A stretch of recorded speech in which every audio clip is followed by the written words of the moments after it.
السلام علیکم ورحمۃ اللہ وبرکاتہ۔ رب اشرح لی صدری ویسر لی امری واحلل عقدۃ من لسانی یفقہوا قولی رب زدنی علما اللہم فقہنا فی الدین آمین۔ بچوں، عربی گرامر میں ہم نے عربی گرامر کی جو بنیادی اصطلاحات ہیں یعنی بیسک ٹرمنالوجیز جو ہیں وہ ہم نے زیادہ تر پڑھ لی ہیں۔ مثلاً حرکات ثلاثہ جو کہ زبر، زیر اور پیش کو کہا جاتا ہے۔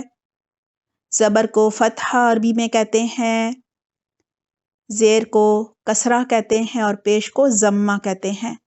پھر ہم نے متحرک، سکون، تنوین اور مشدد کے بارے میں جانا۔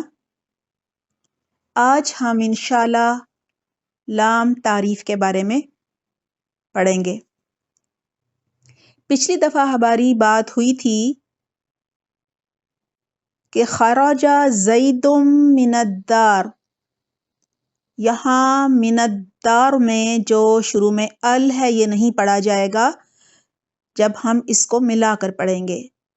اگر ہم الگ سے پڑھیں گے تو پھر ہم الدار کہیں گے، لیکن جب ہم پیچھے سے ملا کر پڑھیں گے تو پھر ہم پڑھیں گے خرج زید من الدار، یہاں پہ ال نہیں پڑھا گیا۔ ہم نے کہا تھا کہ ال کے بارے میں ہم انشاءاللہ جلد جانیں گے۔ یہ وہی ال ہے جسے لام تعریف کہا جاتا ہے۔ عام اسم ہوتا ہے کسی جگہ کا، کسی چیز کا، کسی انسان کا نام اسم کہلاتا ہے۔ عام جو کسی چیز کا نام ہوتا ہے اسے اسم نکرہ کہتے ہیں، کوئی بھی نام۔ اور جب ہم اس کو خاص یعنی اسپیشل بنانا چاہتے ہیں، اس خاص بنانے کو، اسپیشل اسم کو اسم معرفہ کہتے ہیں۔ جیسے کہ عام اسم کو، عام نام کو، کسی بھی چیز کا نام ہے، کسی عام انسان کا نام ہے، کسی جگہ کا نام ہے، کسی ملک کا نام ہے تو وہ اسم نکرہ ہوگا، عام نام، عام اسم۔ اور جب ہم اسے خاص کر دیتے ہیں، خاص اسم یعنی اسم معرفہ کرنے کے لیے، عام اسم کو یعنی اسم نکرہ کو اسم معرفہ کرنے کے لیے اسم سے پہلے ال لگا دیا جاتا ہے۔ جیسے کہ الرسول، خاص رسول۔ اور یہ جو ال ہوتا ہے یہ لام تعریف کہلاتا ہے، یہ عام اسم کو خاص کر دیتا ہے۔ ٹھیک ہے؟ کتابن عام اسم ہے، اس سے مراد کوئی بھی کتاب ہے، عام کتاب۔ عام اسم کو یعنی اسم نکرہ کو جب ہم خاص اسم یعنی اسم معرفہ بناتے ہیں تو شروع میں ال لگاتے ہیں۔ کتابن کا اسم معرفہ الکتاب ہوگا۔ کتابن عام کتاب اور الکتاب اس سے مراد ہوگی خاص کتاب یعنی قرآن مجید۔ جب شروع میں ال لگایا جاتا ہے کسی اسم کے، جیسے کتابن کے شروع میں ال لگایا، الکتابن اب نہیں کہیں گے، اب آخری حرف پر جو تنوین ہے اسم کے وہ گر جائے گی، یعنی نہیں پڑھی جائے گی، وہ ختم ہو جائے گی۔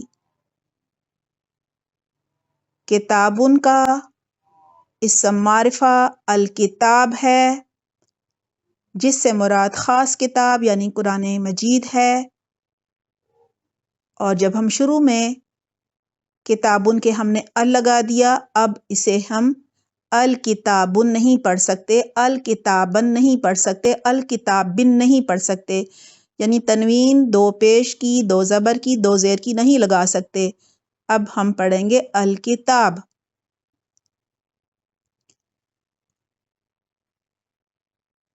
آئیے لام تعریف کو ایک دفعہ دہرا لیتے ہیں۔ اسم کہتے ہیں کسی بھی چیز، جگہ یا کسی شخص کے نام کو، کسی ملک کا نام اسم کہلاتا ہے۔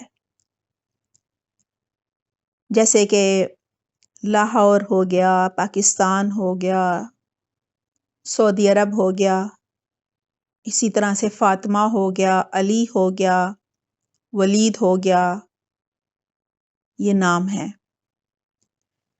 علینا ہو گیا، یہ سب نام ہیں۔ چیزوں کے نام، کتاب، قلم، پین، یہ سب نام ہے نا۔ تو کسی بھی چیز کا نام یا جگہ کا نام یا کسی ملک کا نام ہو،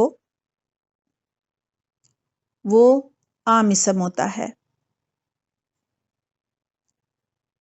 اور عام اسم کو عربی میں اسم نکرہ کہتے ہیں۔ عام اسم کو یعنی اسم نکرہ کو خاص اسم یعنی اسم معرفہ بنانے کے لیے اس اسم سے پہلے ال لگا دیا جاتا ہے، اور یہ ال لام تعریف کہلاتا ہے۔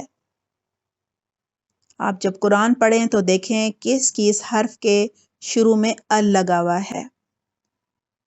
الحمدللہ، الحمد ال لگا نا، للہ رب العالمین، یہاں بھی ال ہے۔ یہاں ہم نے مثال دیکھی تھی کتابن، یہ عام اسم تھا، اس سے مراد کوئی بھی کتاب ہو سکتی ہے۔ اور اس عام اسم کو یعنی اسم نکرہ کو جب ہم نے خاص اسم یعنی اسم معرفہ بنایا تو ہم نے کتابن سے پہلے ال لگا دیا، یہ بن گیا الکتاب، یعنی خاص کتاب۔ اب یہ عام کتاب نہیں ہے، اور خاص کتاب سے مراد ہے قرآن کریم۔ اور دوسری بات آج ہم نے یہ سیکھی کہ جب ہم اسم نکرہ سے اسم معرفہ بناتے ہیں اور اسم نکرہ کے شروع میں ال لگا دیتے ہیں تو پھر آخری حرف کی تنوین نہیں پڑھی جاتی۔ جیسے کہ کتابن تھا، ال لگا تو یہ پڑھا جائے گا الکتاب۔ اب ہم اسے الکتابن نہیں کہہ سکتے، لہٰذا یوں بھی کہا جا سکتا ہے کہ جب کسی اسم کے آخری حرف پر تنوین ہوتی ہے، دو زبر، دو زیر یا دو پیش ہوتے ہیں، تو پھر اس کے شروع میں ال کبھی نہیں آ سکتا۔ اور جب کسی اسم کے شروع میں ال ہوتا ہے یعنی وہ اسم معرفہ ہوتا ہے تو پھر آخری حرف پر تنوین نہیں آتی۔ سبحانک اللہم و بحمدک، نشہد لا الہ الا انت، نستغفرک و نتوب الیک۔ والسلام علیکم ورحمۃ اللہ وبرکاتہ۔